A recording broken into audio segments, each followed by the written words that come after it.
This is my first time here at the Heart of the Warrior. I have to tell you, this is amazing.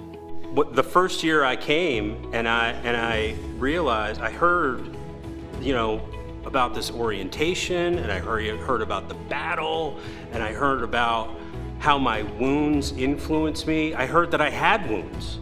It was like, wait a minute, holy crap, why hasn't anybody told me this, first of all? What he said about Heart of Warrior Weekend was, you need to be there. And I started thinking about, well, yeah, if there's 300 men there, we're gonna talk about God and maybe shoot guns and fish. Why not? I'm open-minded, I'll give it a shot. You get a lot of information thrown at you, a lot of Bible verses, a lot of sayings, a lot of stories, a lot of movie clips. I know there's more out there than what I had been getting already.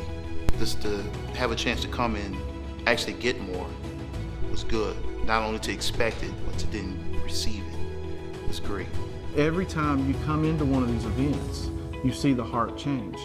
I think with this weekend, anyone that comes, you'll realize one thing: you are on a journey, and you have to understand where you are in that journey.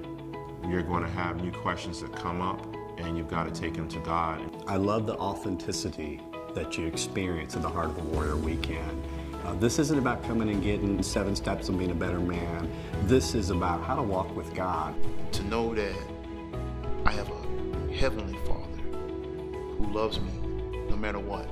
It's so much to take in that first time, just discovering so many different things that I didn't know about myself and about my childhood and God's love and some different avenues. It's not the message I got when I was a kid. The message then was that God was judgmental. That what I did was never okay with God, and that I was never going to measure up. And the message I get here, is that I do measure up. That I do have what it takes. That I do matter. They sent me away with one question, which was in time alone with God, and they said, ask God how He sees you.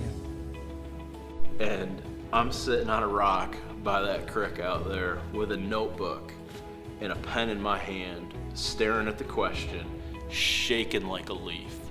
And I was pretty sure that He would say He was disappointed. So I mustered up the courage to ask the question,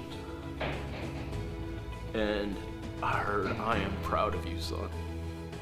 Proud of me after that. I mean, really?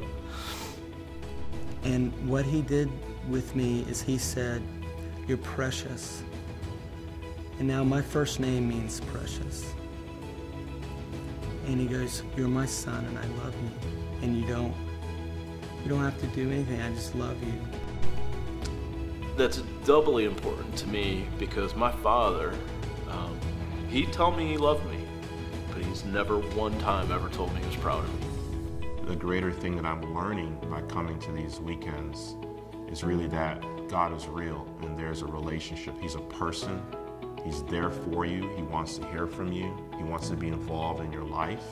I'm immediately thinking of guys that I know if they're there in the room with me, they're gonna have the exact same reaction. This is about an ongoing movement of men in redemptive community experiencing freedom and bringing other men into freedom and experiencing being loved by their Father and being known as a beloved son. There's something special about the mix of men coming together on a mission for the restoration of the heart. To be oriented, to have a man that wants to stand with somebody else. We can't go through this life alone. Our families are falling apart. Our lives are falling apart. And you need someone to stand in the gap with you. And that's what I like about Zoweh, the team, this expedition, the book. It's all about drawing a man in, drawing him into an intimate walk with God so that he doesn't have to go through life alone.